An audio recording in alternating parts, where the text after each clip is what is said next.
Assalomu alaykum, xayrli kech, aziz qardoshlar, do'stlar, millatdoshlar. Bugun 1 may. Җиңү бәйрәме булмаса да, хезмәт, май һәм тагын нәрсәдер шунда, һәм шашлыклар. Ну, бу инде теге беразны шаярам. Ну, һәр хәлдә, газиз кардәшләр, бүген без туры эфирдә безнең кардәшебез Булат Сайфутдинов белән актуаль мәсьәләләр буенча сәясәт, мәдәният, икътисад һәм башка безнең милләтне һәм безнең яссылыкны борчый торган актуаль мәсьәләләргә күз салырбыз һәм бу хакта сөйләшербез. Булат бей, ассаламу алейкум. Алейкум ассалам, хайрлы кичләр, Руслан бей. Добрый вечер, хайрлы кичләр, хөрмәтле милләттәшләребез. Добрый вечер. В общем, мы всех рады видеть. Я призываю подписываться, ставить лайки каналу, поддерживать, делиться, расшаривать, как сейчас говорят, чтобы продвигать нашу общую цель, наше общее дело. Да, рахмет. Шуннан да бу бик мөһим мәсьәлә. Это очень важное дело, потому что это одна из тех сфер, где мы можем, каждый из нас может себя проявить, где наш общий знакомый есть, он так занимал высокие должности в одной из европейских стран. Он сказал, что вот сейчас, согласно их стратегическим выкладкам, 80% успеха базируется в сфере пропаганды, информации, объяснений, образования. Вот, говорит, даже не сколько там танки и все остальное, но если у вас народ очень сильно ориентированный, прошит чьей-то пропагандой, да, хоть что ты там не делай, скорее всего, ты не добьешься успеха. И сейчас всякий раз я вот подтверждаю для себя это утверждение, потому что за вот этот вот небольшой отрезок времени той же Московии удалось очень серьезно прошить мозги нашим людям. Очень серьезно, да. Мин бүгін бір статистика көз салдым. Значит, менә бу икенче бөтен дөнья сугышы вакытында шахид киткән, каһарманнар һәм Советлар Союза геройлары, да, вот эта вот статистика. Татарлар на 4-м месте в Советском Союзе по количеству героев Советского Союза. То есть татары реально, там первое место, понятно, русские, украинцы, третье, по-моему, белорусы. Значит, с учетом удельного веса татар, да, в Советском Союзе это сейчас второе место, а раньше-то какой-то совсем не так было. Да. Так вот, отдавали жизнь, там боролись и так далее. А получили что? Получили другой фашизм. Тот-то фашизм вообще, если так говорить, какого он вреда причинил татарам, наверное. Но то, что творит там, путинизм, телебезне бетере, динебезне бетере. Вчера, что я, извини, был отбей в раз вахтыңны алам. Пожалуйста. Дустабыз, да, подписчик вот прислал мне сообщение, говорит, вот Русланбей, так и так, мы на мәчеттен шығып барам. Значит, Казанның бір мәчетінде, вот азан там, башта тауыш белән кычкыралар через громкоговоритель, потом, видимо, кто-то нажаловался, все. Теперь уже не через громкоговоритель. То есть он вопрошает, как так получилось, что менә Казанның, Татарстанның, татар дөньясының үзәгендә без хәтта азаныбызны да кычкыра алмыйбыз. То есть это же как бы хашарат, это позор какой-то. Как мы такому образу жизни пришли, что сейчас будем по углам тариться. Понимаешь? Или другой пример. Вот сейчас буквально есть один там чат татарский. Там развернулась дискуссия. Значит, один знакомый сделал скриншот, он сам из Екатеринбурга, какого-то предприятия, которое делает ощпешмаки и в составе свинина. И он, значит, да, он сделал скриншот и обратился вот к читателям, участникам чата.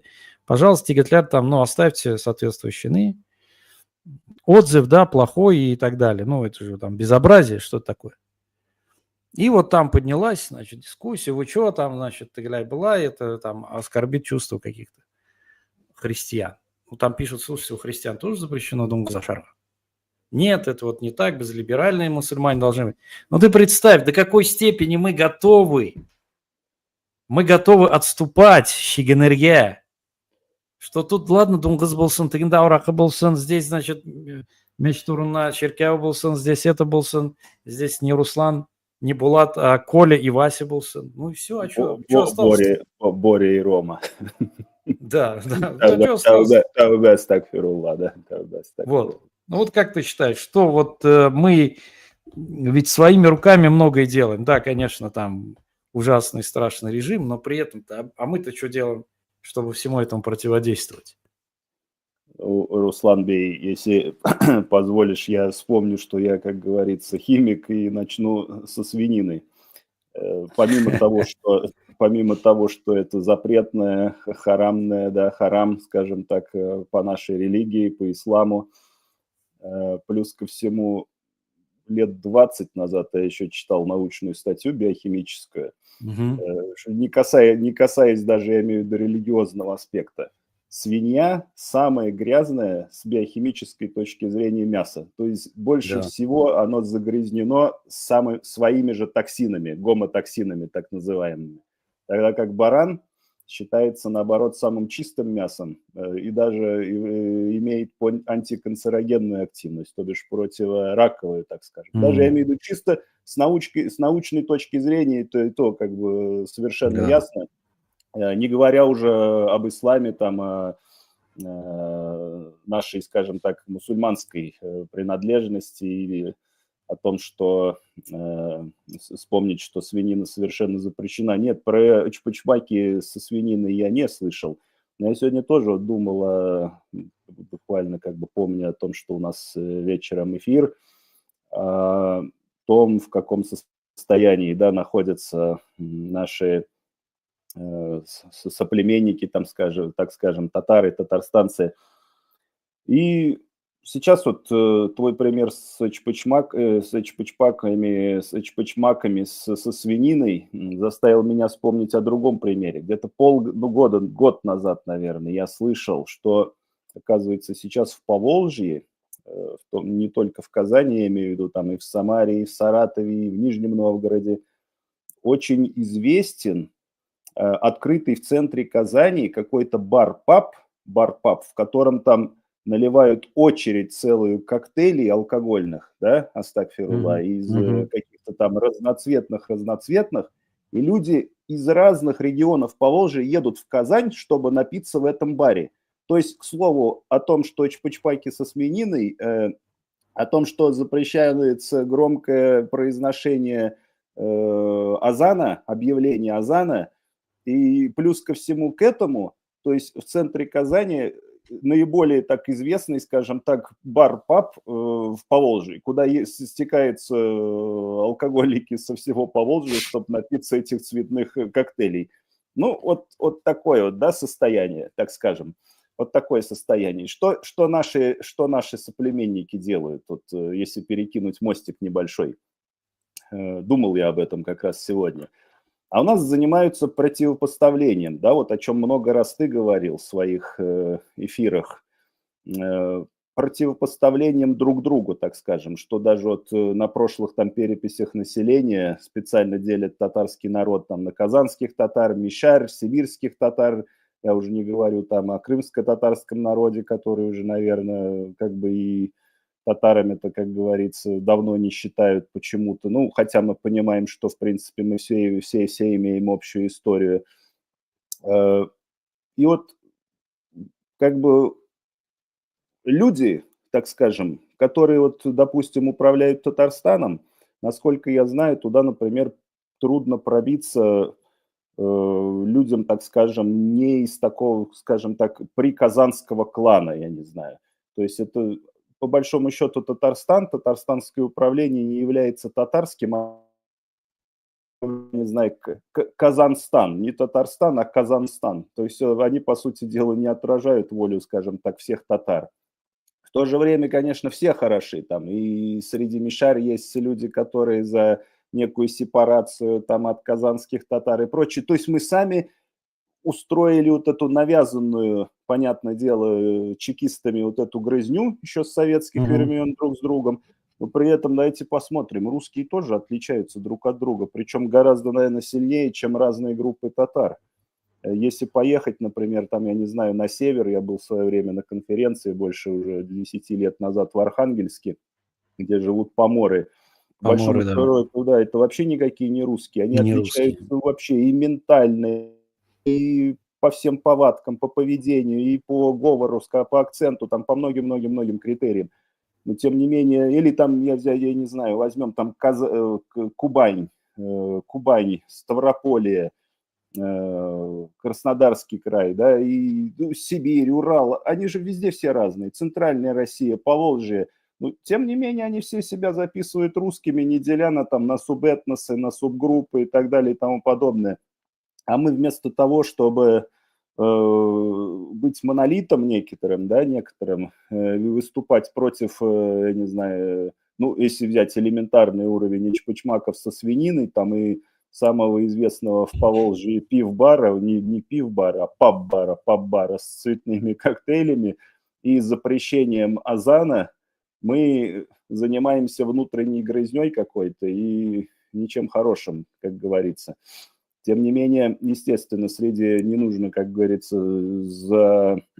гиперболизировать ситуацию, так скажем, и ее искусственно показывать хуже, чем она есть. Естественно, у нас есть и люди с сознанием, с развитым сознанием, с позицией, так скажем, но которые встречают, да, в том числе и уголовное преследование, и всякий пресс, кто следит за ресурсами, за тем же телеграм-каналом Татполит, прекрасно знает, что татарские активисты преследуются российским государством, российским так называемым правосудием в кавычках. А в массе, понимаете, в чем дело, дорогие наши зрители, слушатели? В массе такая ситуация, я вот недавно тут тоже слышал мнение одной пожилой татарки, живущей в Казани, которая говорит, татары, говорит, я высказал как бы такую фразу, я говорю, что, не любят, говорю, татар, там нет у татар как бы прав там таких же, как у русских, скажем так, в России. Он говорит, может, в России нет, говорит, а в Татарстане у нас все хорошо, говорит, в Казани, говорит, все хорошо. Вот татар, говорит, все уважают, все прекрасно. То есть простой народ, так скажем, вот эти люди не имеющие, так скажем, изощренного, может быть, политического некого сознания, да даже не изощренного, маломальски развитого, так скажем, они живут вот в некой такой идиллии, в иллюзии того, что все хорошо. То есть надо констатировать тот факт, что, да, как бы уровень самосознания, информированности, вообще влитости вот в этот в текущие проблемы, в текущую повестку дня у многих очень-очень слабый, возможно, в силу того, что люди заняты исключительно выживанием. Шулай Булатбей, вот біздің бір қараушыбыз Шулай деп яза. Да, есть такой бар, второй же открыли на улице Баумана. Там, значит, Ихлас яза, в смысле Ихлас пишет. А может и Ихляс, да, и Ихляс яза, да. Ихляс это искренне, да. Сегодня был на острове Свияжск. Экскурсовод сказал, что Татспиртпром самый большой производитель алкоголя в России. Покупайте татарскую ханскую водку, хоть стой, хоть падай. Ну вот как раз-таки, дорогие друзья, у нас на канале я делал видео и про алкоголь в Татарстане. Где-то на втором месте, да, первое-второе место по некоторым позициям по Татарстан лидирует. По вот так называемому премиум водке, я не знаю, чем отличается. Премиум водка, это не премиум водки. Те же сивушные масла загоняешь себе. Ну, ты вот химик, наверное, лучше меня, естественно, знаешь, да? Но вот и этим гордятся. Дальше вот почему я к этому эчпочмаку привязался, могу сказать.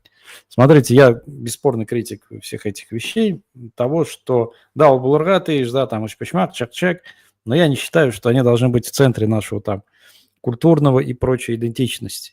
Ну хорошо, если вы так вцепились за них, а все вцепились, вот без эчпочмак бар, вот чак-чак, ну тогда отстаивайте хотя бы их. За это же никто вас не посадит, не призовет к ответу. Это самое безобидное, что вы можете сделать. Это хотя бы вот не допустить того, чтобы ваш символ, ну, имеется в виду вот те, кто так позиционирует, что у нас это наш единственный символ, чтобы их хотя бы не обхаивали. Угу. Да, я вот хотел добавить, Руслан, я вначале хотел это сказать, из головы вылетело по поводу Эчпочмака. Проблема ведь в том, что сейчас в каком состоянии находится, ну, так скажем, уровень наших прав в России, я имею в виду прав татар, в том числе, да и не только татар, любых других нерусских народов. По большому счету, там невозможно было представить лет, там, я не знаю, 20 назад, что мы окажемся в таком, ну, жутком, таком на дне, так скажем, положении, да. И тут, конечно, сейчас тоже это, может быть, кажется фантастическим таким сценарием, ну а где гарантия, что там нам лет еще через 20 не скажут, что вы экстремисты из-за того, что вы там не едите свинину, грубо говоря, или вообще эчпочмак ваш там должен быть сделан из свинины, чтобы русские тоже могли есть эчпочмак. Да. Это сейчас кажется каким-то таким юмором, да, саркастическим, так скажем. Ну, нет никакой гарантии, что это не будет действительностью, реальностью, потому что реальность на сегодняшний день уже абсурдна. И большая степень абсурдности этой реальности абсолютно не исключена. Нельзя исключать этого, что может быть и такое. Вот, просто хотел добавить это. Да, Ахмед, вот как раз в пику нашего обсуждения, я наткнулся на следующее обращение участников первого заседания Касимовского клуба. Значит, если позволишь, я чуть тут зачитаю.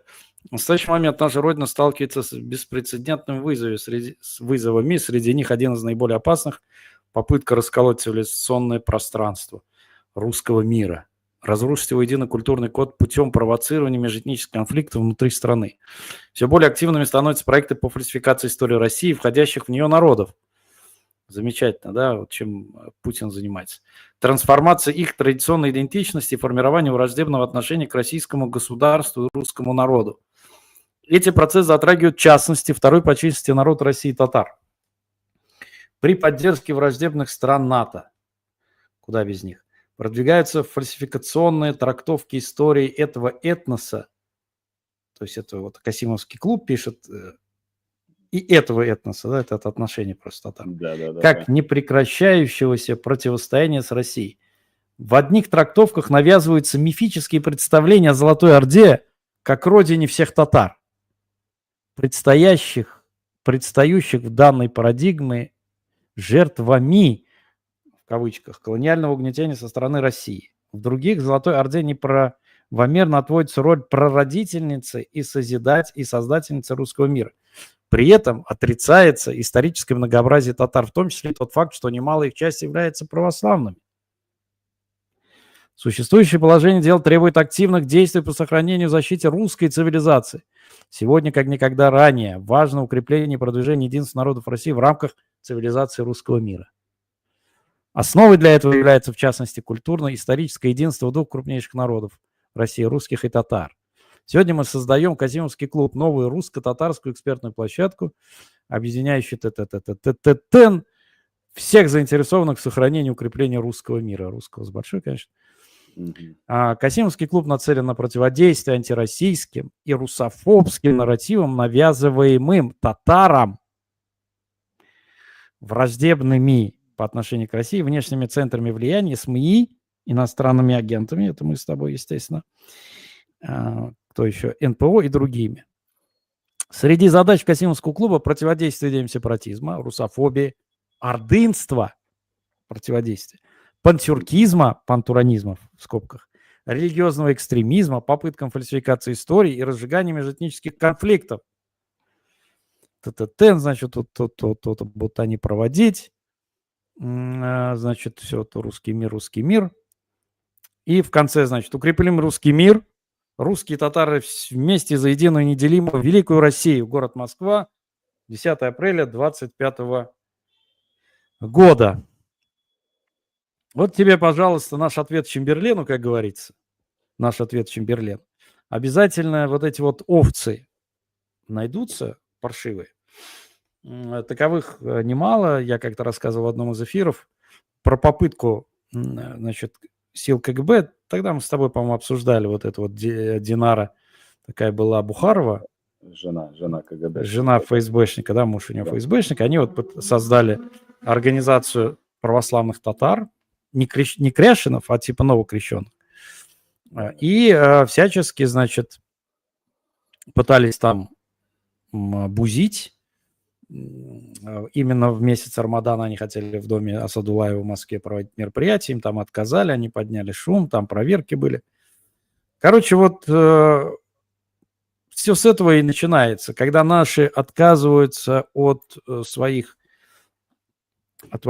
субъектности, любой, культурной, там, языковой, я уж не говорю про политическо-религиозной, то дальше ты увидишь, что ты вот член этого Касимовского клуба. Сегодня играешь джаз, завтра родину продашь, как говорили, да? Сегодня ты как бы соглашаешься на Чпушмаки с Дунгазом, а послезавтра ты уже голосуешь вот за эту резолюцию 2 ручками. Все дела. Dürüstten rahmet Ruslan abi. Dürüstten söylesen как бы meni Allah saklagan mı bilmem. Min büyük нечек этим küp zaman vakit татар повесткасында, конечно, яшамадым, да, шлямадым, так скажем. Но тем не менее, то есть я говорю, может быть, меня Аллах это спас, помиловал, так скажем, да, как в русском более принято говорить. Но вот я сквозь практически уже 40 лет своей жизни ни один раз, ни разу в жизни не встречал ни татарина Кряшина, ни татарина, которые вот вновь пришли там в православное христианство, честно говоря. Вот просто это к вопросу, там, ну, все-таки есть там статистика, и если эта статистика в жизни как бы наблюдается, то, ну, как бы, наверное, она каким-то образом отражает реальность. То есть вот как в интернете вот эти все чекистские слуги, шестерки, пытаются рассказать нам, что православных татар там чуть ли не больше татар-мусульман, суннитов. Ну, почему же тогда я в своей жизни, живя там в России много-много-много лет, и в Татарстане в том числе, ни разу не встретил там ни новообращенного татарина, христианина, тем более Кряшина. Ну, о Кряшинах я хотя бы слышал, там у меня мама, например, видела Кряшина, там, я не знаю. Но просто это искусственно раздутое явление, особенно я имею в виду новообращенных татар-христиан. Можно встретить, я не знаю, конечно, татар, которые там уже и не в исламе как в таковом, да, то есть они там мусульмане, ну, скажем так, по рождению, да, то есть они считают, вот они говорят, что у меня там бабушка, дедушка были мусульманами, там папа, мама, а я там чуть ли не полуатеист, а может и полностью атеист. Но у них все равно в голове у таких даже людей сохраняется понимание, что они хотя бы исторически мусульмане. А вот татары, которые там откровенно заявляют, что они якобы православные христиане, ну, мне кажется, это такая редкость. Более того, Булатбей, я знаю несколько человек, реально кряшины, которые были потом, они пришли в ислам. Их достаточно очень много в Татарстане. Там как есть отдельные районы, там Пестричинский, да, Петрящ район, там Зай, Модзаинский район, где компактно проживали кряшины. Но у них какая проблема была? Их, во-первых, не сильно принимали русские, то есть они вот находились вот между этих двух так вот позиций. А сейчас очень многие приходят в ислам. Ты знаешь, у меня был один знакомый, Руслан его звали. Он был кряшином. По-моему, здесь тоже рассказывал про него. У него такая несчастная судьба. В общем, его отец застрелил его маму у него на глазах. Они позавтракали, он вышел в чулан, взял ружье и застрелил ее, и сам застрелился. Ну, приревновал. Это где-то было в 60-х годах, потом их распределили в единственный интернат, школу-интернат с татарским языком обучения в Казани. Потом там была вторая татарская гимназия, где я учился. Вот. Но он какой-то весь был очень такой обиженный на все.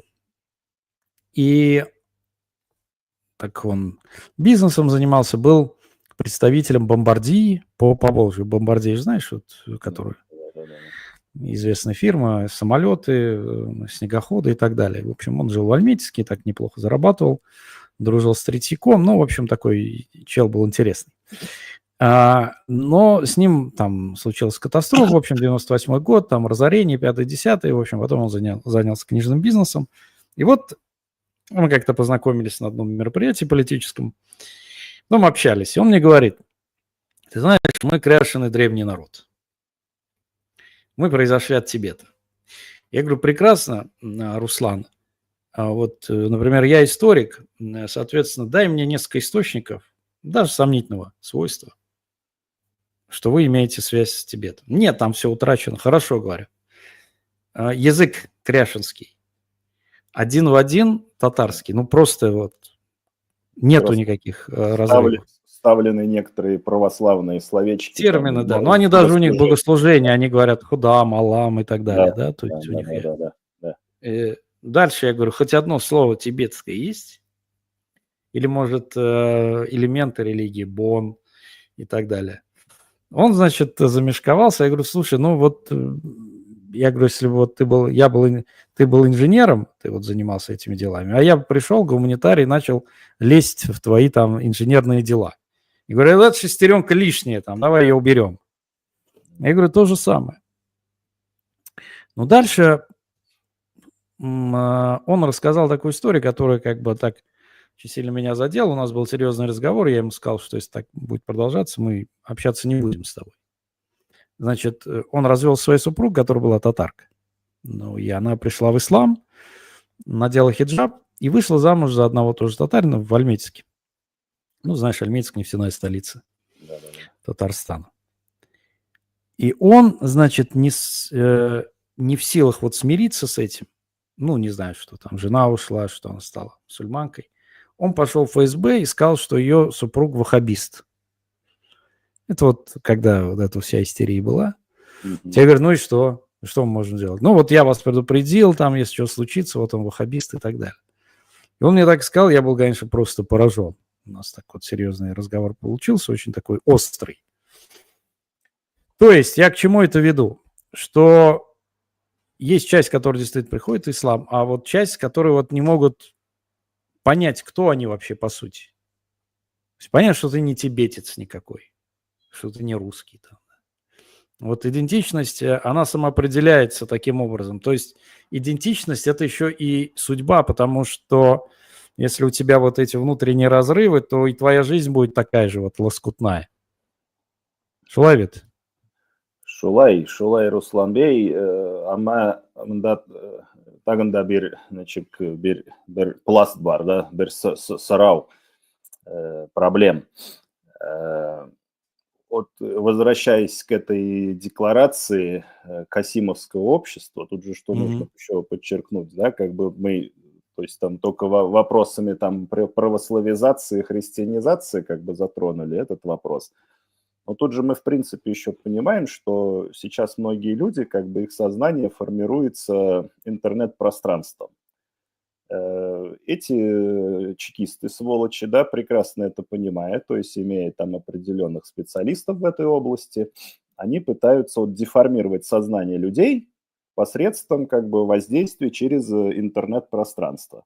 При этом как бы истинная реальность, ну, наша, так скажем, знакомая нам реальность может на самом деле отличаться от того, что там через интернет, да, транслируется. И вот это вот заявление Касимовского общества, ну это здесь же явно оно сквозит там русофильскими нарративами сквозь просто. Явно это написано по заданию спецслужб, как бы, что они работают на подряде. Да, извини, даже слог соответствующий. Я вот прям этот слог чувствую, знаю, вот эта вот казенщина такая вот тупая. Да, именно, полностью согласен. Именно тупая казенщина, слог их. То есть не напишет там ни один татарин, да, маломальски нормальный таким слогом такие вещи. Вот. Насчет там антирусских настроений, там, я не знаю, пантюркистских, туранских, ваххабистских, каких угодно. Ордынских, да. Ну, что они хотят нам навязать? Вот, ты татарин, но мы прекрасно знаем, что мы не русские. И никогда русскими, иншаллах, не станем, да? Поэтому что они хотят этим сказать? Они пытаются промыть там неокрепшим умам, я не знаю, еще кому-то сознание, головы, мозги. При этом криминализировать чью-то деятельность, там, чье-то поведение, чьи-то слова. Но это уже как бы настолько, по-моему, чтобы в это верить, вот в эти заявления наподобие вот то, что сделало это Касимовское общество, но нужно, я не знаю, быть тут просто идиотом, на мой взгляд. Потому что это настолько уже изъезженный вот этот, как ты правильно выразился, да, абсолютно, вот этот казенный, вот этот конторский язык, ну, его слушать просто, по-моему, вот его достаточно прочитать, чтобы понять, что это неправда, да, что это вот ложь, что это, чтобы встать в оппозицию к этому, так скажем. Даже если ты до этого не был в оппозиции к этому, прочитав это, если в тебе есть, я не знаю, хоть какая-то там частичка... Да. Это наоборот может сыграть, да? Это роль. Да. Тебя это должно наоборот настроить против этих сволочей, так скажем. Вот. Русофобские там и так далее. Ну а почему мы должны быть русофилами? Мы и не должны быть русофилами. Почему мы не должны быть, я не знаю, пантюркистами, там, протурановцами, Да, проордынцами? Про русский мир ты должен как бы поддерживать, а про татарский мир это уже экстремизм. Вот я и говорю, я татарин. Почему я должен поддерживать русский мир? Почему? Это где написано? Потому что так написали эти 450 депутатов, которые там купили все свои мандаты, которые там, извиняюсь за выражение, педераст на педерасте, там и сволочь, свинья на свинье. И педераст их погоняет, как говорится. Да, и вот мы должны жить согласно тому, что написали эти сволочи, опять-таки, это вот я эту фразу сегодня уже третий раз использую, это слово вернее, но по-другому просто не опишешь эту реальность. Почему я должен, например, любить русский мир? Почему я не могу любить татарский мир, ордынский мир, тюркский мир, там, мусульманский мир и так далее? Это все мне ближе по крови. Мои предки были, в конце концов, мои все предки и были, и есть, скажем так, и я представитель того, что есть не русское. Поэтому почему я должен любить этот русский мир? И я считаю, что вот эта, я не знаю, позиция, вот эта оппозиция, она должна присуща быть любому нормальному татарину, для которого не является высшей целью, там, скажем, вот этот паб-бар с цветными коктейлями на улице Баумана. Вот, мне кажется, с этого надо начать. Именно так. Ты знаешь, с какой дилеммой столкнулся татарский мир, на мой взгляд, в политическом, идеологическом и концептуальном смыслах. На мой субъективный скромный взгляд, все-таки здесь нету достаточных проработок.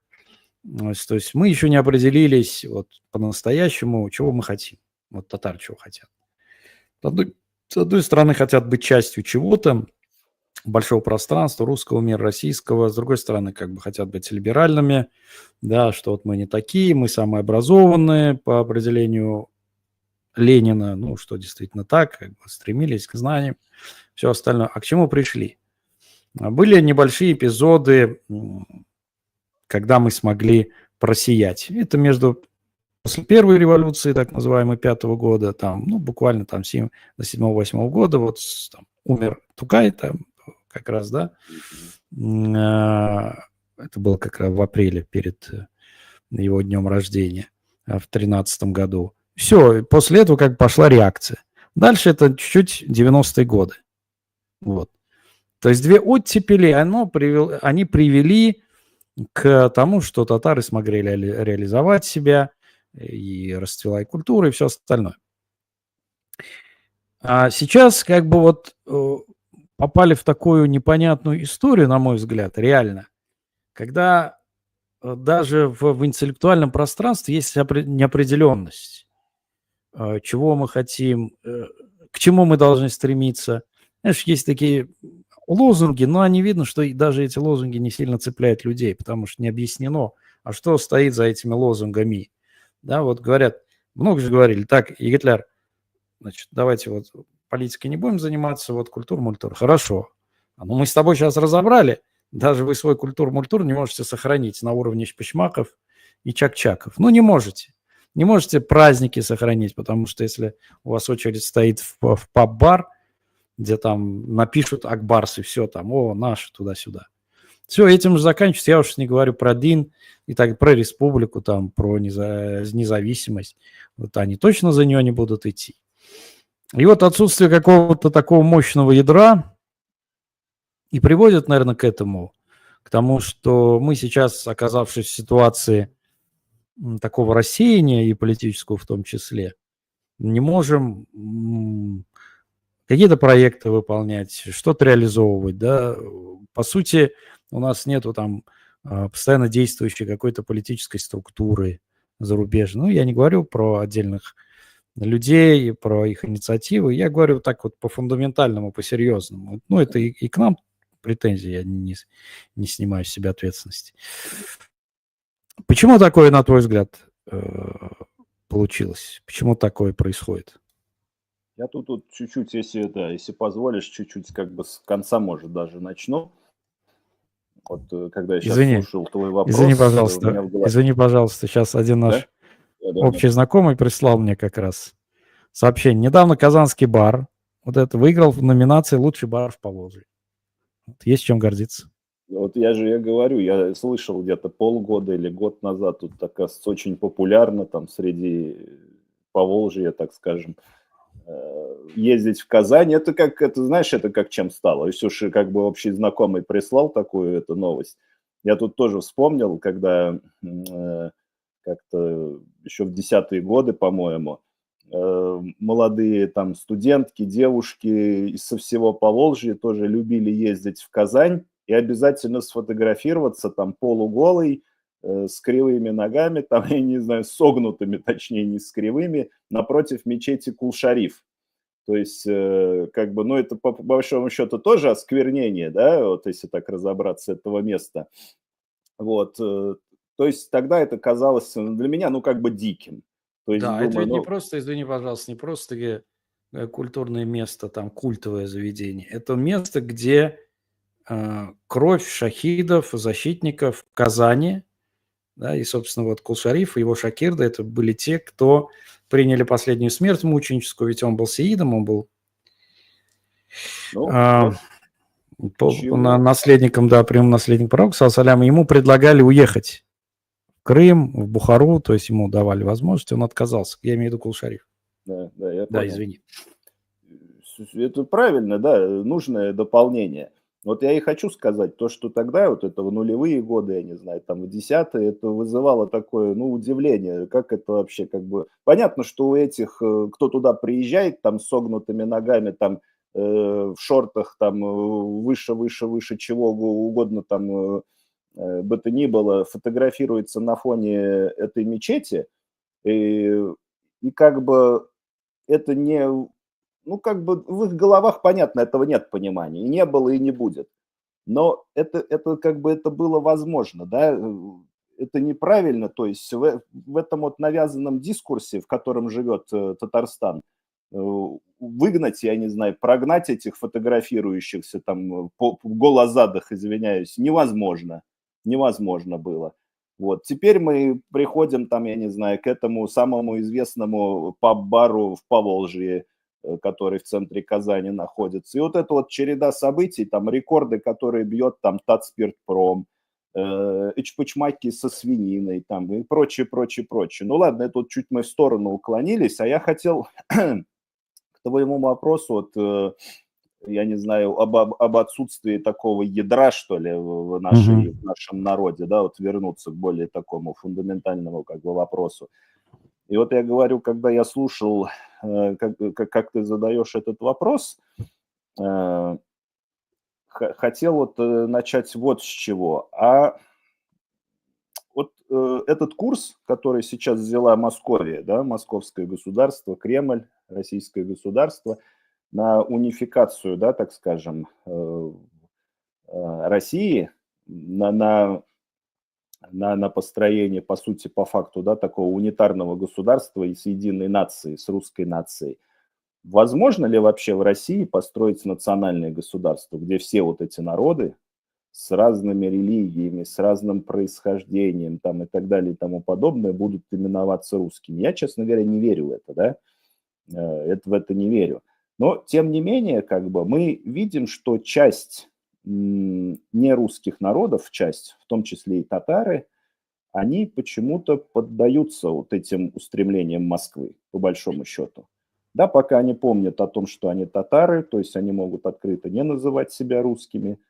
Вот, кстати, если провести здесь связь вот с этим заявлением Касимовского клуба, я вот единственное хотел что вспомнить. Единственные, наверное, случаи, когда вот бывает такое, что татары там могут стать православными, но это когда дети от смешанных браков, там мать русская, там отец татарин, там вот дети могут быть православными. Я имею в виду, а вот чтобы вот человек, родившийся целиком от татарских родителей, считал себя православным потом, как-то, ну, мне кажется, это такая, я не знаю, редкость. Конечно, понятно, что в семье не без, как говорится, урода, я не знаю, или еще как сказать. Ладно, насчет ядра, насчет наличия ядра. Это возможно. Почему, Руслан Бей? Потому что вот как раз-таки, по-моему, размываются вот эти контуры, границы, да, дозволенного. Вот почему мы как бы проще объяснять широким массам, я не знаю, на примерах. Вот мы говорим, вот было дозволено там фотографироваться голозадом на фоне мечети Кул-Шариф, так скажем. То есть это не вызвало, я не знаю, ни народного гнева, ни митингов, ни негодований, ни протестов, ничего. Эта грань размыта была в свое время. Теперь там, я не знаю, там запрещают, но это же вообще вот это уму непостижимо, что в Казани может быть запрещен там громкий азан. Громкий азан. Тем не менее, это тоже становится некоторой нормой. Плюс, вот о чем мы, наверное, начинали нашу, на самом деле, эту серию стримов, по большому счету в нынешней России, в нынешнем российском государстве, какие шансы реализоваться у татарина? Вот как он может построить себе, я не знаю, там, карьеру, успешную жизнь, как сейчас любят говорить? Это встроится, ну, вот в какой-то такой московский дискурс, по большому счету. Только это вот единственный шанс, в котором он может реализовать себя, причем человек даже умный, я не знаю, там, состоятельный, грамотный. Иных путей у него нет, иначе он либо обречен на жизнь маргинала, либо экстремиста и террориста, там, либо, я не знаю. И вот это наличие вот этих знаешь, с разных сторон давящих на нашу нацию факторов, с одной стороны, возможность реализации для большинства только в русском мире, так скажем, вот в этой русской системе ценностей, в московоцентричной системе, москвоцентричной системе. А во-вторых, размывание вот этих фундаментальных вещей, что там дин, что традиции, там адаты, разные факторы. То есть мы не говорим только о религии, там, об исламе, мы не говорим только там о народных обычаях, там, каких-то там культурных кодах. Ну, эта система, получается, русская московская система, она действует одновременно на все это, размывая все эти контуры, снимая все эти границы, действует методично. Надо сказать, если наши люди, они, к сожалению, не понимают этого, они думают, мы переживем там и то-то, это то-то, то-то, то-то переживали, и те трудности переживали, и другие трудности, и там и императоров, и царей, и советскую власть там, и прочее, и переживем и это. Ну, давайте как бы будем честны, мы переживали, и в каком состоянии к какому состоянию мы пришли через все эти переживания, да, мы по большому счету потеряли, наверное, большую часть той идентичности, которую изначально имели, так скажем. Если так вот чисто даже научно-исторически, я не историк, но вот, я не знаю, как-то обще даже научно посмотреть на все на это, пройдет там, я не знаю, еще сколько-то десятилетий там или столетий, хотя это очень оптимистичный прогноз, и действительно есть там шанс превратиться в русских у большинства, так скажем, если кто думает, что и это переживут, и это переживут. Так они, извини, как раз этим и подпитывается, потому что демография у них очень плохая, а вот путем просто ассимиляции, переписывания, той самой русификации происходит вот укрепление. Потому что вот то, что ты говорил, например, поморы, вот кого ты не возьми, там коми, ватяки, значит, сибирские народы и все остальные, они же те, кто, в общем-то, был переписан или русифицирован. И вот они стали основой вот этого русского мира. Те уже стали русскими, да, по большому счету. Ну, по факту, так скажем. Может, они и не русские, но по факту они стали русскими. Но проблема тут ведь еще страшнее. То, что и татары, это как бы, ну, не то, что угрожает, они уже находятся в этом процессе. И вот не в обиду нашим братьям казахам, да, как бы я просто рассказываю о своем недавнем наблюдении. Недавно я видел группу школьников и студентов из Казахстана, из Казахстана, не буду рассказывать где, да, но это оказалась такая русскоязычная группа. В основном там были, ну, 95%, наверное, казахи, несколько русских, наверное, или украинцев, ну, граждан Казахстана. И вот они составляли всю одну вот эту общую группу. Они все такие русскоговорящие, то есть я там не слышал ни одного слова там казахского и не казахской речи. Вот, и вот что самое страшное, я как бы долго так волей-неволей, скажем так, был вынужден находиться с ними рядом и там наблюдал за тем, как они себя ведут и как они разговаривают. И что самое интересное, они являются по большому счету такими же русскими, как, например, там жители Калуги, условно говоря. Ну То есть да. они несут в себе вот эти вот культурные коды русского мира. Я имею в виду, как бы нельзя даже, вот у нас любят наши коллеги порой излишний оптимизм проявлять по поводу того, что вот вы знаете, там сколько у нас в России живет там кыргызов, казахов, там еще кого-то, и вот что скоро русские вымрут, а мы, мусульмане, там займем их место, скажем так, в России. Так если система, чекистская система, московская система переработает все эти народы под русский вот этот культурный код, лучше не станет на самом деле. Это будет то же самое, просто с другой там антропологией. Но система останется той же, а может быть даже хуже. То есть тут вот главное во всем этом, во всей этой проблеме, это выстраивать стратегии противостояния вот этому размыванию культурных кодов, религиозных кодов, там каких угодно идентичностей со стороны вот этой чекистской, русской, москвоцентричной, я не знаю, кремлевской системы. Она это делает, вот это размывание проводит много лет, десятилетий, столетий, веков, да, то бишь они работают методично, вне зависимости от революции, от смены там эпох, властей, названий страны, они занимаются тем же самым, что при империи, что при царизме, что при советской власти, что в новой России, возможно, была какая-то там мини-мини в историческом масштабе микропередышка, нано-передышка там во времена Ельцина, а так они занимаются всем тем же самым, методично, целенаправленно, и если не Да, противостоять этому размыванию, то шансов нет. Я вот просто хочу что сказать, как бы это пессимистично не звучало. Оптимизм в том, что должна быть этому оппозиция. Должна быть этому оппозиция, должно быть этому сопротивление. Хищексис, как говорят турки, мухафилят, да? Вот почему я задал тебе этот вопрос, и ты очень грамотно и четко, как всегда, сформулировал на него ответ, что мы имеем шанс, условно говоря, выжить, добиться своих целей, если у нас будет концепт, идея. Вот сейчас мы находимся в таком странном положении, вроде мы должны выработать новые подходы, вот то, что мы предлагали, да, в рамках движения нашего Татполита в виде 5 пространств Татарстана, там, динамичный, статичный Татарстан. То есть это концепты, которые важны для чего? Это только кажется, наверное, кому-то, что это там, пустая говориль, но, дорогие друзья, если у вас нету самой простой инструкции к действию, то вряд ли вы чего-то добьетесь. Потому что если что-то выстраивать, обязательно нужен план, стратегия, тактика и так далее. То есть самые простые такие вещи реперные точки, цели, задачи, как достигнуть и все остальное. А самое главное, идеологический аспект, который объединяет людей, потому что идея – это самое важное в плане объединения людей.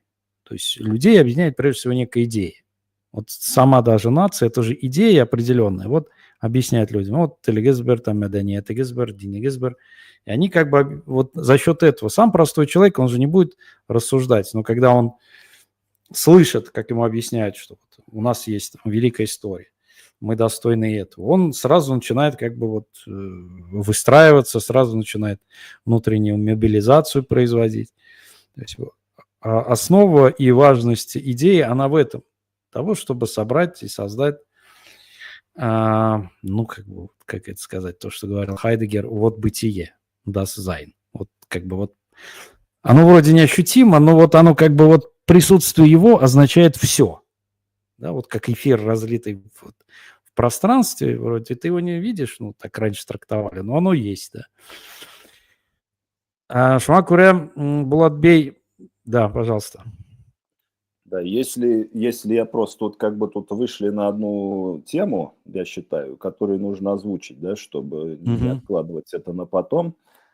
Мне кажется, здесь вне зависимости от того, кем себя считают татары, ну, разные группы татар, они могут себя считать, там, я не знаю, миллятчилер, они могут быть там националистами, в хорошем смысле слова, то есть любители своей нации, так скажем. Они могут быть мусульманами, причем там разных толков, так скажем. В конце концов, они могут быть, я не знаю, даже там либералами, но тем не менее, их любая идентичность, хоть как мусульман, хоть как там националистов, там, хоть как кого угодно, она может строиться только на базе оппозиции, то бишь от личности вообще, от русских. Потому что иначе они в этом громадном русском море потеряют эту идентичность, сольются и потеряют вот эти вот свои, я не знаю, свою уникальность, хоть и религиозную, хоть национальную, хоть какую угодно. И никакие там эчпочмаки, я не знаю, еще что-то их не спасет. Чак-чаки, баурсаки там и так далее и тому подобное. Вот. Это просто превратится в какой-то, ну, я не знаю, много что там осталось, да, от каких-то утраченных культур. Не более того, это будет не более чем каким-то артефактом, так скажем. Ну, как папуасы какие-нибудь. Вот, Да, изучают и это, и все. именно. И вот еще что тут важно как бы подчеркнуть. Вообще, вот меня удивляет вот какой момент. Понятно, там все не могут быть там интеллигенцией, интеллектуалами, элитами, там, думающими, рефлексирующими, но тем не менее, вот мне кажется, основа любого человека, вот что она подразумевает, даже в таком классической интерпретации. Ну, понятно, сначала нужно там, я не знаю, там, покушать, заработать себе на жизнь, да, там, продлить род, как многие считают, там, создать семью, в конце концов. Сейчас очень говорят, вот в России культивируется этот американизм под видом как будто бы антизападничества, антиамериканизма, а по факту из россиян делают американцев, то есть культом, неким богом стал успех. Там люди говорят, покупают там по много квартир, по много машин, соревнуются в этом друг с другом. То есть прям, ну, какие-то вот превратились в каких-то вот прям таких узких материалистов. Но тем не менее, вот как мне всегда казалось, да, как бы сквозь жизнь, и по сути это и описано как бы и классиками, ну, в конце концов, должен же быть когда какой-то предел, когда ты уже, извини меня за выражение, нажрался, все, ты наелся. То есть и отдыхом, и машинами, там, и чем угодно. Там. То есть должен наступить момент, когда у тебя, в конце концов, возникает вопрос, кто ты и зачем ты живешь. И вот если вот у наших представителей нашего народа вот возникает такой вопрос, а он неизбежно у кого-то да возникает, то есть не могут быть все там, я не знаю, только теми, кто вот бесконечно гонится за этим материальным успехом там, то одним из центральных вопросов первых должен вставать вопрос об этнической принадлежности, о религиозной принадлежности. И опять мы приходим к тому, что ну, в этом громадном русском море, в котором оказался заперт на сегодняшний день вот этот географический Татарстан, у нас единственная, первая точка, которая отличимости от этого моря, которая у нас возникает, должна, это то, что мы не русские, мы не православные, мы не христиане, мы, я не знаю, не часть русского мира и так далее и тому подобное. Вот, ну, мне кажется, это просто долг каждого человека перед своей нацией, перед, в конце концов, перед Всевышним Господом, перед Аллахом. Иначе тогда вообще возникает такой вопрос, зачем ты жил? Ну, в конце концов, ни машины тебя, ни квартиры твои, ни количество сожранной еды, извиняюсь за выражение, тебя не спасет, когда реальность бытия тебя разложит на молекулы. Вот так вот. Свяжем с химией немного, да? Шулай, да. Вот нам подготовили небольшой список новостей. Я предлагаю по нему пройти быстренько, галопом по Европам. Как раз по поводу богатеев. Такая новость. Всего в республике живут 37 миллиардеров, рассказал в интервью «Бизнес Онлайн» руководитель УФНС ПРТ Марат Софиуллин. Число богатых людей в Татарстане растет из года в год. Если в 2023 году в республике проживало 30 миллиардеров, то в 2024 уже 37. Вот 37-й год наступил, да, по факту, и 37 миллиардеров. То есть вот смотри, могут возразить некоторые люди, сказать, что вы там, значит, расфусовываете. Благосостояние растет, миллиардеры богатеют, все прекрасно, значит, Казань цветет, БРИКсы, шмиксы, все проводится, ну, вашим языком никого не накормишь, а вот тут как бы все хорошо. Томаты краснеют, яблоки зеленеют, что вы еще хотите? Ну, насчет богатеев, как бы там и зеленеющих яблок, просто хочу сказать, а толку от татарам, так скажем, ординарным, простым людям, от этих богатеев, если они все свое это богатство, выкачанное из республики, там, делятся наверняка с Москвой, во-первых. Во-вторых, их бы это обули бы давным-давно уже и посадили бы, и все отняли бы. А во-вторых, остатки там вывозят, если раньше можно было вывозить там в Америку, в Европу, а теперь, наверное, на Ближний Восток, там в Дубай, там еще куда-то покупают виллы в курортных местах Эгейского, Средиземного морей, Красных, я не знаю, какого там, Персидского залива и так далее. Толку от этих миллиардеров, да, вот кто из них там открыл, даже вот если так вот разобраться, там у олигархов еврейского происхождения, российских олигархов, которые разбогатели в 90-х, и то там нашлось 1,5 человека, которые открыли фонды там и выдавали там 1,5 гранта в год, грубо говоря.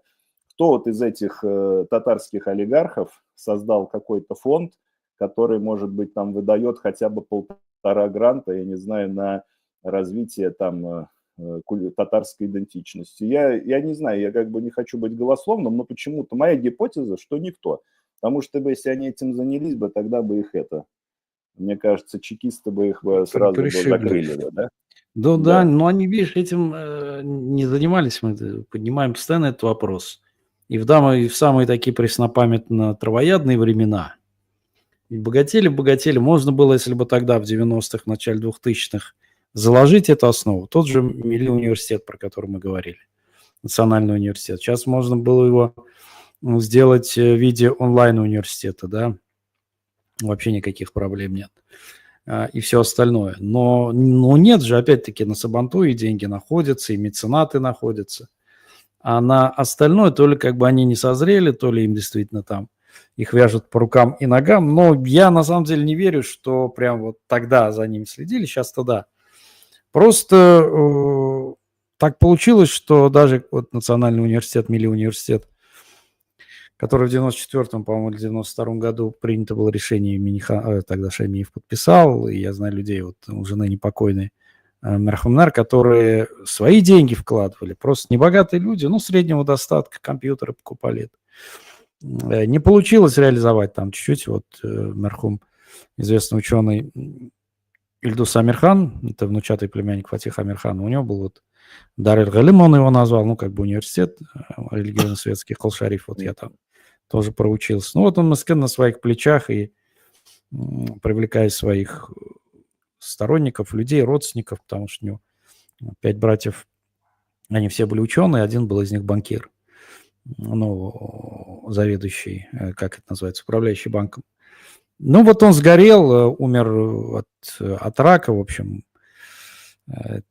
и фактически без известности, хотя известный математик был в Москве, работал с Либерманом, кстати, с этим, с Авигдором. Ну, вот. На хорошем счету был в Москве в институтах. Ну, вот он переехал в Татарстан. И таких людей очень много, понимаешь, и система их воспринимала как оппонентов, как врагов, слишком умные, слишком принципиальные, слишком идеалистические. А вот нужны какая вот сволота. Вот интересно будет тебе в особенности, задевая струны твоей нурлатской души. Значит, я сегодня увидел новость, что сын Фатиха Саубановича Сибгатуллина, бывшего главы администрации, как раз Нурлат, министра, депутата Госдумы, обратились с письмом к руководству республики, чтобы его именем назвали одну из улиц Казани. Вот сколько людей умерло из числа там представителей татарской национальной интеллигенции? Нету, не называют. А вот я уверен, что Саубанович, который там вел себя неподобающе, был тоже миллионером, да, и как бы по вере и правде служил. А России дадут запросто. У него одна из книг, знаешь, как называется? Ну, которую он сам, конечно, не писал. Щен-патриот, настоящий патриот. Руси патриоты, что-то такое. Ну, это же он на голубом глазу рассказывал, а когда услышал, глаза на лоб полезли, он сидит на одной татарской передаче, говорит, вот вы знаете, кто футбол придумал? Он говорит, ну, понятное дело, Британнар, бразильцы. А говорит, знаете, кто им дал? Татары. Ну, вот уровень этого человека. То есть я знаю, кто ему эти книжки там писал. Вот что он сделал? Что он сделал? У него были миллионы. Он там занимался самопиаром. Ладно, такой как бы вполне допускается. Но дальше-то все. Дальше все. Это он орал, я помню. Дайте мне Всемирный конгресс татар, и мне, значит, татарно-кутарям и так далее. Ну вот это и к вопросу о том, что и вот эти 23 или сколько там, 37 миллиардеров сегодняшних, что у них тоже нет вот этого уровня сознания, что вообще нужно вкладываться в развитие. Потому что, ну, это толку от того, что их 37 штук. Завтра их всех разорят, все деньги отнимут, и ничего не останется, как говорится. Это все, это материальный вот этот достаток и я не знаю, материальные какие-то богатства. Сегодня они есть, завтра их нет.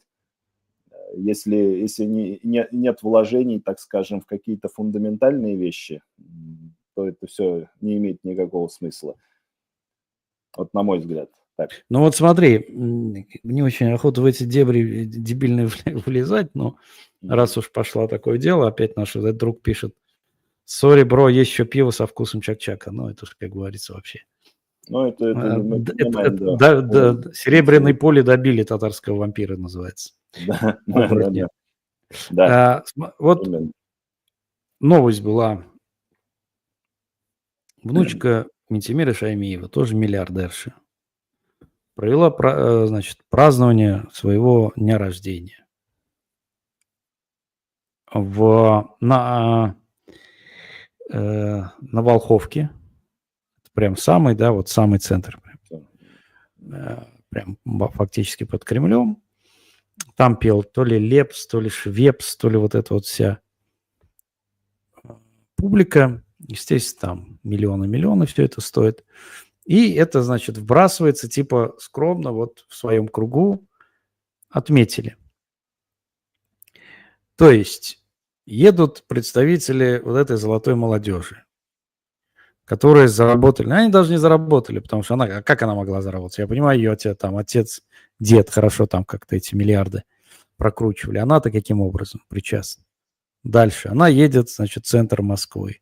Там отмечает, и вот они это представляют. Скромно отметила, значит, вот на Волховке в центре Москвы с приглашением супер-мегазвезд. На мой взгляд, все-таки неким таким вещам должна даваться определенная моральная оценка. Или порицание, или что. То есть, если хорошо вы там кичитесь, что у нас есть миллиарды, выносите это наружу, то тогда получаете ответку со стороны общества. А когда они орут, что вот нас хейтят, ну тогда не выкладывай наружу все, что у тебя там есть. Ты сказал, Руслан, ты внучка Шаймиева, да? Я вот как-то... Внучка, да. Внучка Внучка. Шаймиева. Угу. Ну, я что могу сказать? То есть, да, извини, продолжи, вот я отвечу. Должна быть какая-то общественная дискуссия, общественное порицание. Или вот по принципу вот наши, давайте Аларны там трогать не будем, все-таки там татар башына шамасын, вот все-таки наши, и к нашим никаких претензий нет. Вот если честно так ответить, да, давай будем как бы радикально там смотреть. Причем радикально в таком, ну, самом банальном смысле слова, да. Есть такое в химии понятие «свободный радикал». Да, так хорошее определение. Да, так что я хочу что сказать. Вот мне кажется, она вообще не из наших. Если она едет отмечать, я не знаю, день рождения в Москву, под песни Лепса, на Волховке, там, Волхонке или где там, я не знаю, еще где-то, на Воздвиженке. Какое-то отношение она имеет вообще к татарам, к татарскому народу, к татарской нации. Плюс она проедает деньги дедушки, да, который там отмыл их хорошо. И я понимаю, если ее дедушка заработал бы эти деньги, там, как заработал, допустим, там какой-нибудь Билл Гейтс, там, создавая, производя чипы, допустим, микрочипы.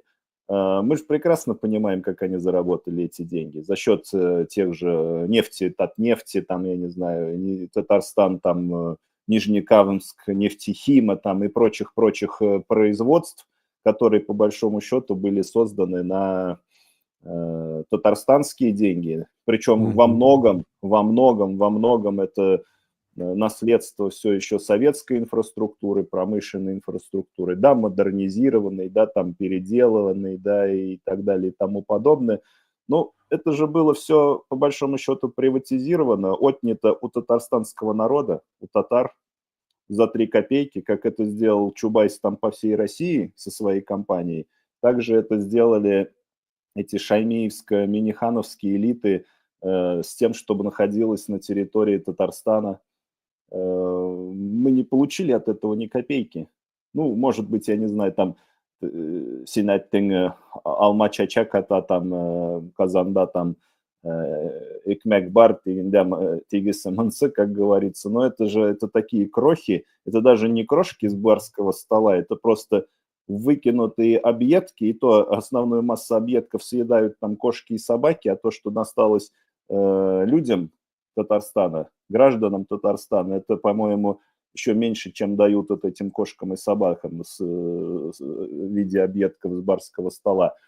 И по большому счету это деньги, отнятые у татарстанских жителей, у татар, которые там через все эти Татнефть, Нижнекамск, нефтехим и прочие предприятия родственные этого нефтехимического сектора были ими добыты. Мы эти деньги потеряли, теперь они проедают и пропивают, и финансируют там Лепса и еже с ними этими посредством этих денег. И вот с какой стати, в конце концов, я должен считать эту внучку Шаймиева из наших? В каком месте она из наших? Я более чем уверен, у нее ни душа, ни совесть, ничего не болит за наш народ, за нашу нацию. Тут не то, что моральное порицание. Я бы, если бы мы не были, да, в эфире бы, как бы в прямом, я бы вообще, наверное, плюнул бы в ее сторону, да. Вот мое мнение, Русланбей, таково. К сожалению, это вот то, что мы получили, когда по факту профукали вопрос суверенитета, не смогли, на мой взгляд, политически его дожать, не смогли подготовить соответствующую элиту, соответствующие институты. Ну, не смогли создать, откровенно говоря. Сабантуйная дипломатия, сабантуйность. Дальше этого нам по факту уже не позволили двигаться. Уже не позволили. Вот оно сейчас и определяет. Вот красные флажки, вот меня сабантуй, вот здесь чак-чак со вкусом пива, или пиво со вкусом чак-чака. И вот все. Дальше мы даже позволим находиться вашим миллиардером татарским, потому что ты правильно говоришь. Они отстегивают московским олигархам. Отстегивают. Да, вот мне недавно попалось выступление Зубаревич, небезызвестный, экономистский достаточно профессиональный. Я с ней встречался вот на конференциях в Казани, ее очень любят, приглашали очень часто. Но она с такой симпатией всегда к Татарстану. И она говорит тут, дает интервью, что Татнефть – это единственная компания нефтяная, которая принадлежит региону. Все, больше таких нет. Все остальные – Роснефть, Газпром, понятно, да, олигархическим группам. Ну вот, дескать, Татарстан смог устоять, смог удержать Татнефть, и вот за счет этого он еще как бы держится худо-бедно. С одной стороны, это можно приписать в качестве достижения нашим татарстанским чиновникам, но с другой стороны, ведь отдали много чего. Все вот эту таифскую структуру отдали. Нижнекамск нефтехим, значит, переработка там, да, оргсинтез и все остальное. Ты правильно отметил, это достояние татарстанцев, татарского мира. А тут они отдали, значит, сохранили Татнефть, и нам говорят, вот, был такой случай, кстати говоря, это был форум татарской молодежи, то ли 8-й год, по-моему, был вот там, когда я был избран, по-моему, 8-й год. И участвовал Мухаммедшин, глава парламента, он до сих пор сидит, 30 с чем-то лет. И мероприятие закончилось, пленарка, значит, он выходит, и там один наш активист, сторожил, ему говорит, по-татарски, значит, Фарид Хайрулович, Хачан, там, кряша пошли вас туда-сюда, когда уже будем там. И он, значит, так посмотрел, там, в окружении охраны, говорит, там, типа, значит, Татарстан бы сохранить, Татнефть выхолдырга, и, значит, ушел. И они изначально выстраивали такую позицию. Что вы там возмущаетесь, сейчас у нас вообще все отнимут, а мы тут сохранили. Хорошо, то, что вы сохранили для себя, прежде всего, и для республики. Потому что чем вы хвастаетесь тем, что вы наряду с Москвой можете выплачивать этим СВОшникам по 3-5 миллионов рублей? Ради этого, что ли, все это было сохранено? Ради чего, получается? И ради чего, во-первых, да, ради чего? Ради СВОшников, ради СВО. Для чего нам это СВО? Это мы уже тему много раз проговаривали. То есть мы своими богатствами оплачиваем войну Москвы, русских, Путина против Украины суверенной, да?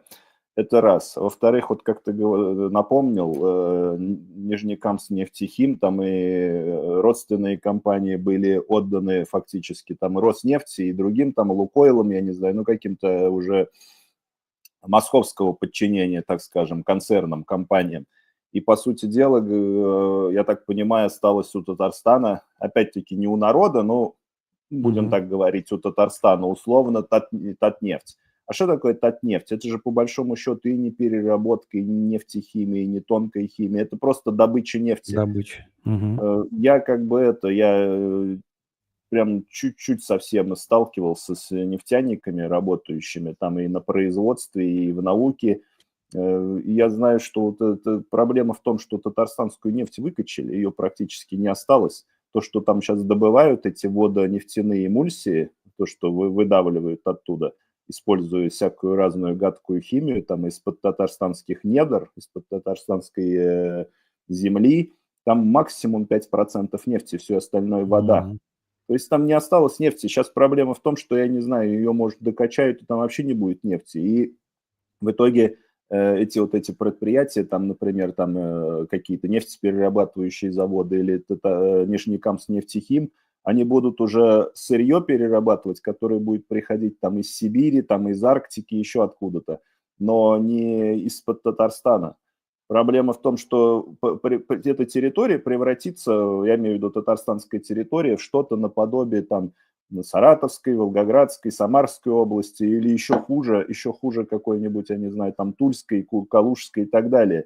То есть у них не останется собственной материальной базы, они просто будут территории, где стоят какие-то российские предприятия там и загрязняют эту среду, нашу татарстанскую, при этом платя налоги в московский бюджет, чтобы в Москве на Ленинском проспекте или еще где-нибудь каждый год меняли асфальт, поребрик, там, тротуары и так далее и тому подобное. Вот. То есть, опять-таки, мы как бы, много пессимизма, но это правда. Проблема в том, что все это правда стопроцентная. Но если этого не знать, если Да. из этого не исходить, если не знать объективную картину, тогда, в общем, удар будет еще болезненный. Да, когда ты вот живешь в этих иллюзиях, потом сталкиваешься с пустыней реальности В один момент. в один момент, тогда-то наоборот будет больно. А когда ты чуть-чуть, вот то, что называется, подготавливаешь себя, и я помню, в 90-х годах же была программа, которую там под кураторством тогдашнего вице-премьера первого Равиля Муратова пытались разрабатывать Татарстан без нефти. Там и Хакимов что-то пытался и так далее. Собирали каких-то специалистов. Идея эта была хорошая. И вот я знаю людей, которые участвовали в обсуждении, там американских специалистов позвали, все там. Но петрократия, Татарстан же стал петрократией. То есть ему удобнее сидеть на, вот то, что ты говоришь, на этих потоках и все, потому что серьезная реструктуризация, серьезные реформы, это там, я не знаю, надо быть там условным Ли Куан Ю. Кстати, в Татарстане очень любили там Ли Куан Ю.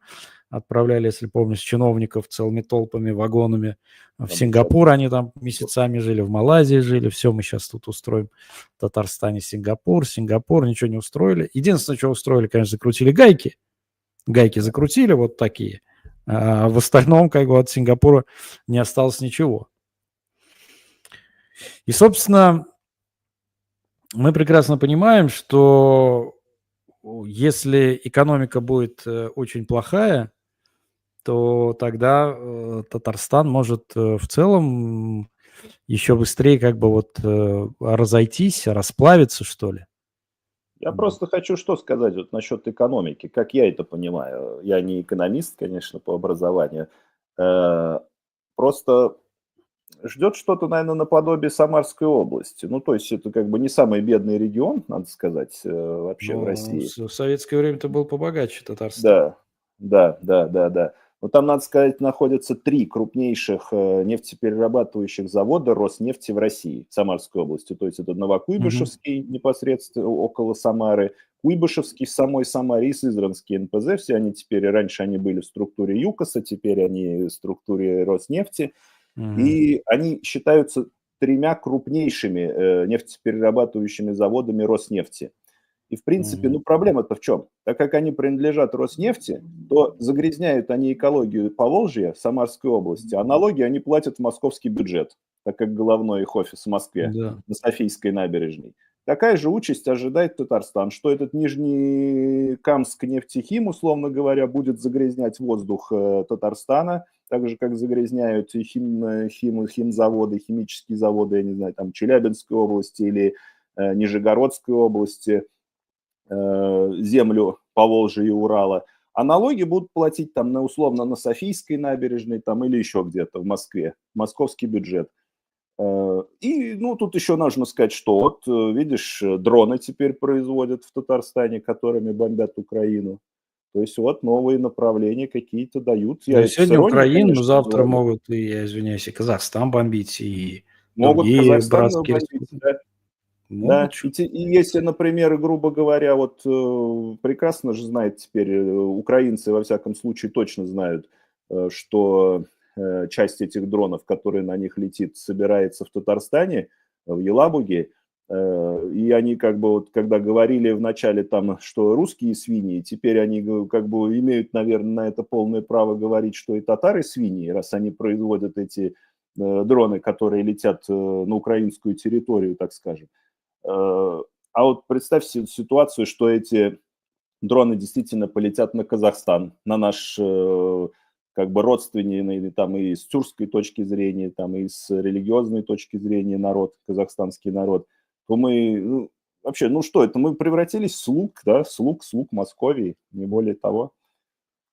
И мало того, если закончится сама нефть, это как бы это не фантастика. Действительно, я видел режимные листы с этих, как они называются, нефти, качалок, я не знаю, я не нефтяник, но режимные листы мне приносили, показывали, там действительно в этих эмульсиях, там нефти там от 1 максимум до 5%, в среднем вообще 2%. То есть там нефти нет, ее уже, используя всякую разную там и химию, и поверхностно-активные вещества, загоняя под землю там в эти пласты все что угодно, выкачивает 1% нефти. То есть это мы понимаем, что вся нефть, основная масса, то, что там было, дано природой, так скажем, историей там древней, там, сгнившими динозаврами и так далее, все это уже выкачали давным-давно, в советские годы. То есть там сейчас вымывают эти остатки, то, что прилипло к стенкам. И вот закончится эта нефть, все, не будет татарстанской нефти. Максимум это будет фабрики вот по производству дронов и по переработке нефти, по производству химии, как это, например, в той же, вот я говорю, Самарской области происходит. Ну, экология, соответственно, да, получаете. И основная масса налогов будет уходить в Москву. Вот. Ну, также, кстати говоря, произошло с Омском. С Омской областью, где Сибнефть базировалась. Помнишь, когда Абрамович сначала купил ее, по-моему, там за 100 миллионов, а продал российскому государству при поддержке Путина за 17 миллиардов. Они платили налоги в Омской области, одна из таких богатых, продвинутых областей была. Да. Потом, значит, этот продал Абрамович, великий комбинатор. Базу перенесли юридическую в Москву, и бюджет провалился на 40%. До такой степени, что хоккейный клуб «Авангард» вынужден играть в Москве. То есть он считается омским, но он базируется в Москве, играет. И я был в Омске, прекрасный город, там центр такой хороший. Все, они говорят, это катастрофа, потому что многие программы просто закрылись. А вот в 90-х там они еще тоже как бы выступали за федерализм. Там Полежаев, по-моему, у них был такой губернатор сильный. Вот с Росселем они там, Шаймиев и так далее. Субъектность закончилась политическая. Все. Разграбили, уграбили. Вот этот вот олигархат путинский бабки вывез. Все в Москву. Регион чахнет. Омск хороший город сам. Но он бы мог жить куда как круче, куда как лучше. Там большая, значит, община татарская. Там есть целый квартал в Омске, так же, как и в Томске, да, там. Но вот это просто понятно, погибель, и, как ты говоришь, такая перспектива печальная ожидает и в Татарстан не в далеком будущем. И плюс вот я просто, Руслан, уже, может, даже ближе к завершению, если позволишь, вот отмечу вот какой момент. Если мы не смогли отстоять свой суверенитет, так скажем, на пике экономического, я не знаю, какого-то максимума, сможем ли мы его отстоять, когда мы экономически превратимся там, в какого-то рядового, там совершенно в рядовой российский вопрос, регион? Да. Потому что даже вот на сегодняшний день, буквально последние, я не знаю, лет 7, в России есть такой большой ученый, химик Артем Аганов, по маме, если я не ошибаюсь, еврей, по отцу армянин. Он очень крупный, со связями прям на самом-самом-самом-самом верху российского правительства. Интересный персонаж, закончивший МГУ, защитивший PhD в Британии, много лет работавший в Штатах, сделавший там карьеру, и потом вернувшийся под российские правительственные мегагранты, чтобы делать науку в России обратно. И, видимо, вот одним из таких условий его возвращения было, что он будет какую-то часть своего времени уделять, так скажем, пропагандистской работе. Как вот в свое время там в Советском Союзе там сын Капицы чем занимался и так далее. И вот он, будучи такого своеобразного этнического происхождения человеком, является таким ярым противником всего связанного с тюркским миром. Прям в открытую своих сначала, когда был еще разрешен там Facebook, а потом в Телеграм-канале, поливает грязью там турок и так далее и тому подобное. Если, говорит, там вот татары, башкиры, там, которые там взаимодействовать хотят с Турцией, их надо давить там. Я имею в виду и даже вот в эти вот вроде бы сравнительно неплохие в экономическом плане годы наши так называемые псевдоэлиты, да, вернее, так называемые элиты, а по факту псевдоэлиты, ничего вот с такими товарищами сделать не могут, то если мы спадем и экономически в будущем, нас просто будут об нас вытирать ноги, что уже, чем уже занимаются. Я просто вот это такой очень карикатурный персонаж, это Артем Аганов. Я слушателей и зрителей наших татар, наших соплеменников призываю обратить внимание на его, как бы на его писанину, на его деятельность, чтобы зарядиться таким здоровым, праведным гневом против этих людей, как говорится. Вот просто хотел отметить, как бы меня всегда удивляло, что человек позволяет себе просто поливать грязью все тюркское. В то же время, если там кто-то из наших бы занялся такой деятельностью, на него бы навесили бы все мыслимые и немыслимые ярлыки. Естественно. Террористы, экстремисты и так далее. Естественно, выбежали вот эти бы члены Касимовского клуба, тут же написали 150 жалоб, кляус на тебя, и все, ты бы уже был преступником номер один, врагом государства номер один, помнишь? Да.